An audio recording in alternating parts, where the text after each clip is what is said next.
Islam Makhachev. Makhachev is how you say it. Mm-hmm. Get it right. Right. Get it right. Put on the performance of his lifetime against what was supposed to be the toughest guy he's ever fought. Because Drew Dober looked phenomenal leading up to this point. But man, the takedowns looked great. All the wrestling was on point. The grappling was on full display. He just fought the absolute best fight, man. I was so proud of him. He did what we have known he could do for a really long time, right? You knew that he possessed those type of skills. At what point was Islam going to show the full version of what he was? And I feel like that was the closest that we've ever gotten to it on Saturday. And I got to be honest with you, he's still better than that. He's actually better than that. And I believe it. It was crazy. He fought fantastic. I'd love to see him fight a Charles Oliveira. It's not going to happen, even though Tony Ferguson now. I was getting to that. I would love to see him fight RDA. I'd love to see him fight Kevin Lee. I think Kevin Lee deserves that because he's been calling him out. But man, what a storyline! Tony Ferguson versus oh my God, right? Oh, could you imagine him versus Tony Ferguson with Khabib? Get Khabib, but now you get my little brother. Khabib in the corner. Khabib in the corner. I mean, the madness leading up to that fight would be off the charts. My little brother is going to handle what I never got to. But Islam Makhachev showed on Saturday why he is just the most dangerous guy in the division, that people shouldn't want to fight him. The style, the physicality, the power. I was with him on Thursday night cutting the weight. He was cutting the weight as effectively as he ever has. Just, dude, you don't want to be the guy standing across from this dude. He's so good at what he does.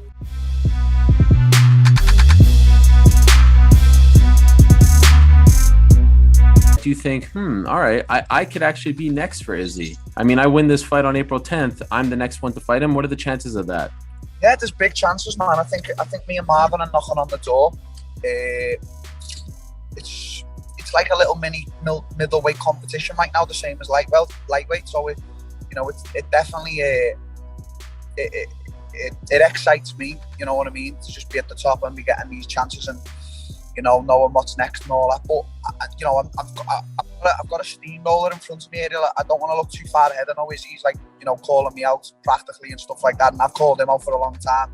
We were destined to fight even when I was at welterweight. Like, he called me out then when I was, at the top in welterweight. But listen, let him just relax now, enjoy his money, enjoy the fruits of his labour, and give him some time to watch these middleweights now. Me and all the other guys go at it. And we'll see how it plays out. I'm confident I'm going to win on April 10th against Marvin. I know it's a big task ahead of me, and then we'll see.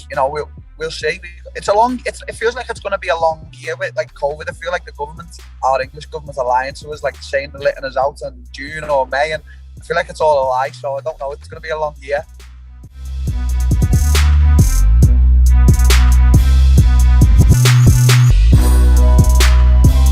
When people are saying that there's no one out there for Amanda Nunes, what they're really saying is that, skill-wise, there's not many people with the skills of an Amanda Nunes out there. I think that's more accurate to say that in some ways, because there's a lot of tough women out there who could give her problems in certain areas.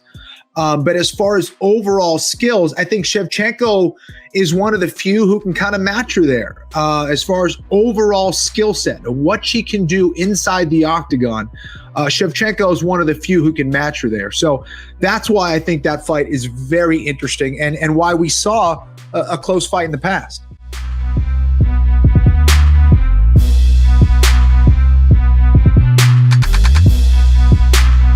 He called out Hans Molenkamp, who's a guy. I don't really want to get into it too much because it's politics. It's none of my business. But did you see that? Do you know anything about that? I have no idea what happened. Yeah, it was a big. It's been spoken about. So, well, in fact, Cruz spoke about it on TV. So I'm not letting anything out of the bag here. No, he's a guy that. He facilitates sponsorship deals for some fighters. He represents Monster. Of course, lots of UFC fighters are sponsored by Monster. And he just, he called him out. He said, oh, yeah, I want to fight Hans. You know, he holds us all hostage to these contracts. He makes us like his Instagram videos and things like that. This is what Cruz said. He said, so I'm calling him out. Let's raise some money for charity. I want to fight this guy. He's got £100 on me. So yeah, there you go. I've had some dealings with the guy. I can confirm I'm on Cruz's side. But then Dana came out of the post-fight press conference, obviously. Yeah, it was just weird why Cruz would do that. Listen, all right, whatever, you got a problem with the guy. You've just come back. You've just got your first win in 5 years, and you're using your post-fight celebration to call him out. All right, listen, if you don't like him that much and the guy is that much of a tool, all right, whatever. But, you know, you've just won your fight. Focus on that. Focus on the greatness of your return. Focus on thanking your team and things like that. So, but whatever, that's what we've come to expect from Cruz. Is he a fighter? I see him training. He looks like a big guy.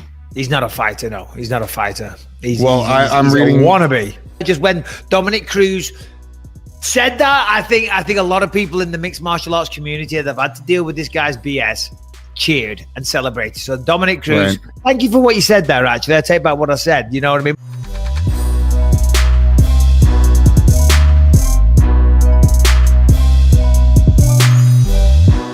Mental health is everything. People say health is wealth. I'm gonna slap Jake Paul.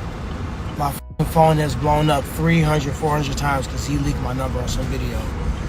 I was training today, and this gonna sound stupid, but I promise you, answer it. Next time I answer it, tell him don't call me no more.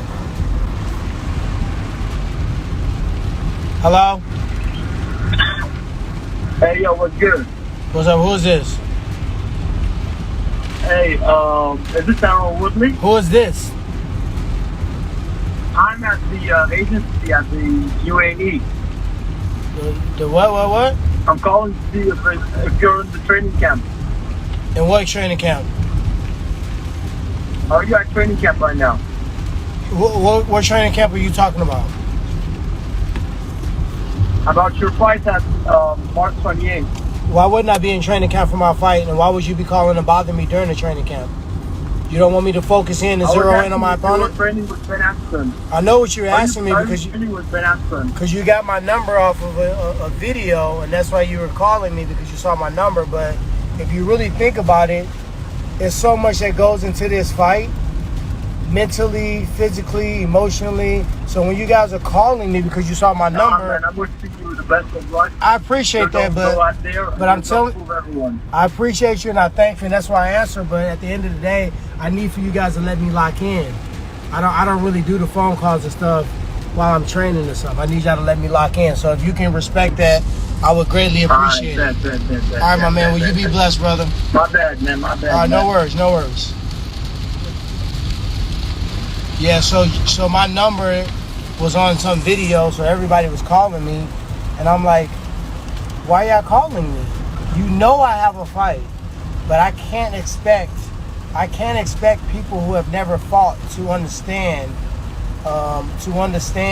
what goes into it. Don't call me. My mom doesn't call me. My kids don't call me. My kids aren't with me right now. I'm in a whole different state of mind and United States in general. So if you see my number, yeah, it's cool. If you, let me call this number and see if it's really him.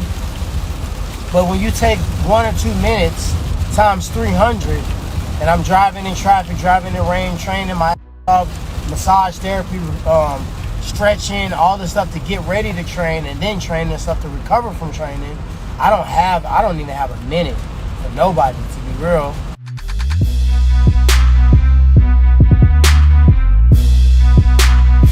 I saw a picture yesterday on your Instagram. You were with Triple G, and you were also with Nathan Diaz. Can you tell me what's this all about? I didn't expect you with these two individuals. How did that happen? Мы приехали в Лос-Анджелес, у нас отсюда будет вылет. Геннадий Головкин проживает здесь. Yeah, because I'm flying to Russia from LA. I stay in touch with Gennady for a long time already.